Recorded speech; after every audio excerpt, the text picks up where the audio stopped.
Sebuah kapal tugboat Jaskinford tenggelam saat cuaca buruk di perairan Nigeria. Kapal itu terbalik setelah dihantam gelombang besar dan tenggelam dalam hitungan detik, membuat seluruh awak kapal terjebak di dalamnya. Tim penyelamat baru dapat bergerak ke lokasi setelah cuaca membaik. Namun, setelah pencarian panjang, tidak ada tanda-tanda awak yang masih hidup. Operasi pun dialihkan menjadi pencarian jenazah. Ketika para penyelam menemukan posisi kapal yang sudah berpindah karena gelombang, mereka melihat bagian lambung berada dalam keadaan terbalik dan bertumpu pada tiang utama. Semua akses masuk tertutup rapat untuk menghindari pembajakan, sehingga para penyelam harus memotong beberapa bagian untuk bisa masuk. Mereka mulai menemukan jenazah awak kapal satu persatu, sesuai dugaan awal bahwa tidak ada korban yang selamat. Namun, saat salah satu penyelam, Tony Welker, masuk lebih dalam ke bagian kapal, ia melihat sebuah tangan di dalam air.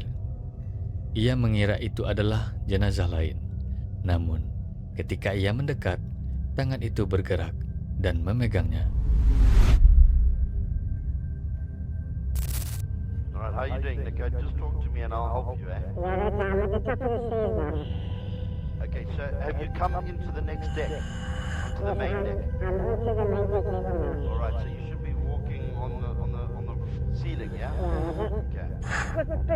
What's that? Okay. Alright, you found one, yeah? He's alive, he's alive! Okay, keep him there, keep him there. Alright, just, alright, just hold him there, okay? Just keep him there. Fucking hell, I don't know what to do. Alright, just keep him there and keep him calm, okay? Alright, just reassure him, pat him on the shoulder. Okay.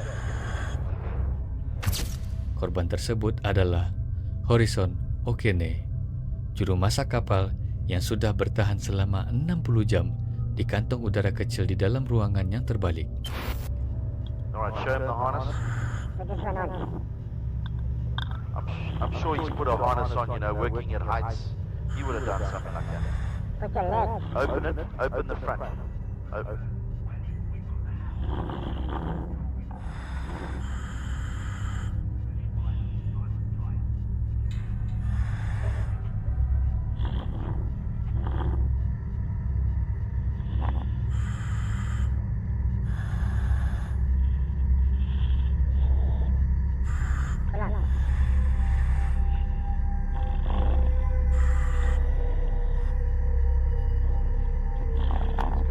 He's got to go through there, yeah. That's it.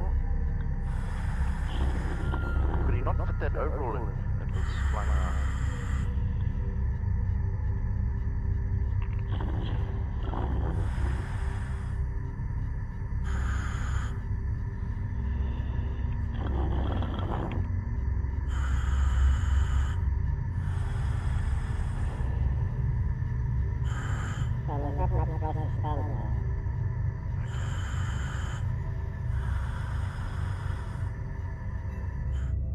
Horizon masih sadar dan menjelaskan bahwa ia selamat dengan berpindah ke bagian ruangan yang memiliki sisa udara sambil membuat rakit sederhana dari kayu dan kasur.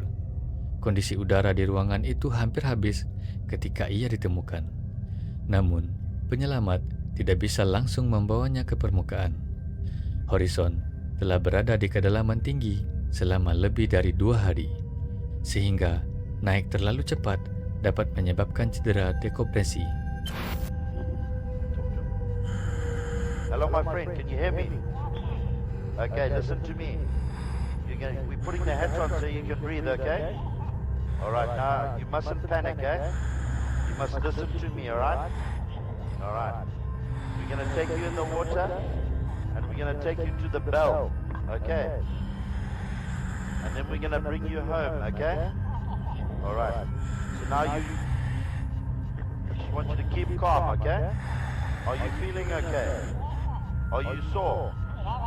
Have you got any injuries? Okay. Okay. What's your name? Harrison. Okay, Harrison. My name is Colby. Okay, and I'm going to bring you home, okay? And the diver that's helping you now, his name is Nico. Okay, that's Nico, okay? There's another guy on the outside. Free flow his hat so he doesn't get too hot. What is your rank? You're the cook. Okay, always survive.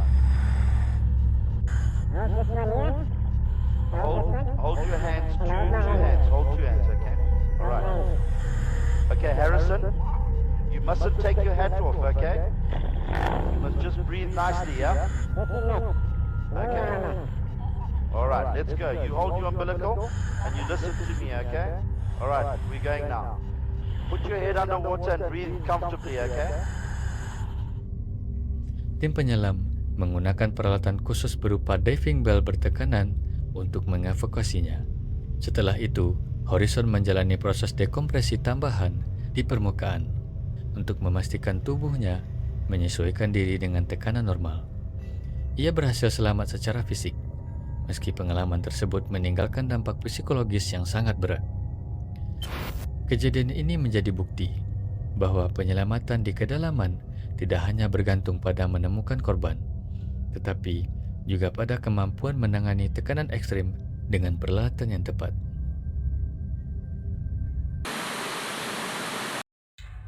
Jacob Childs ikut dalam sebuah kegiatan penyelaman di lepas pantai Queensland, Australia. Kapal berhenti sekitar 56 km dari daratan.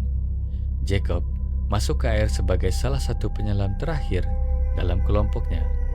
Tidak lama setelah turun, tali pengaman yang ia pegang terlepas dari tangannya. Ia mencoba kembali ke kapal, tetapi tali itu sudah ditarik masuk. Sebelum ia sempat mencari cara lain, arus permukaan menyeretnya menjauh dari lokasi penyelaman. Pada saat itu, kapten kapal justru bergerak pergi untuk memancing, sehingga tidak ada yang melihat Jacob terseret arus.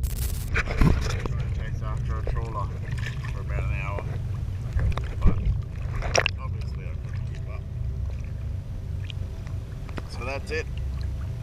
The sun goes down, they won't do nothing. That's a wrap on old Jakey,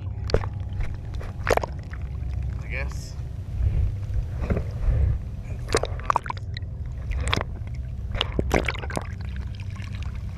Who the fuck knows? I can still hear the trawler out there somewhere.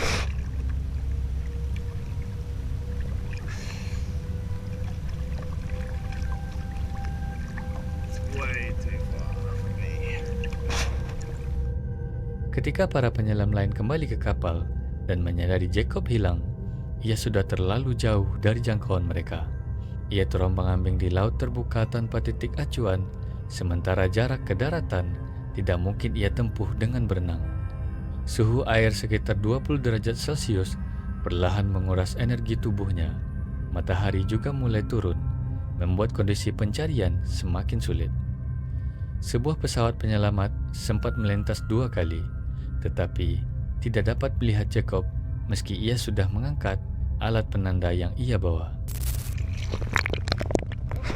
Plane's coming back. Told you, the fucking plane would have to come back to show this fucking helicopter cunt. Where the fuck I was.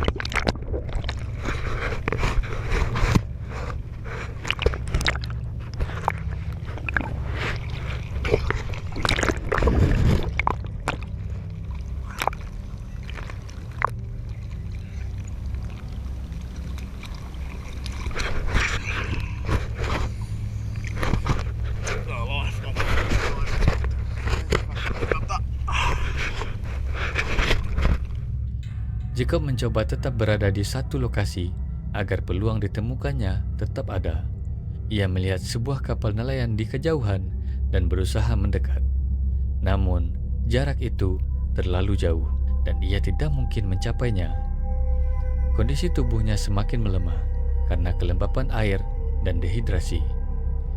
Setelah lebih dari 6 jam bertahan di permukaan laut, sebuah helikopter akhirnya melihat Jacob. Ia segera dievakuasi ke kapal penyelamat dan dibawa ke tempat aman. Jacob selamat tanpa cedera permanen, meski hanya memiliki sedikit waktu tersisa sebelum gelap total.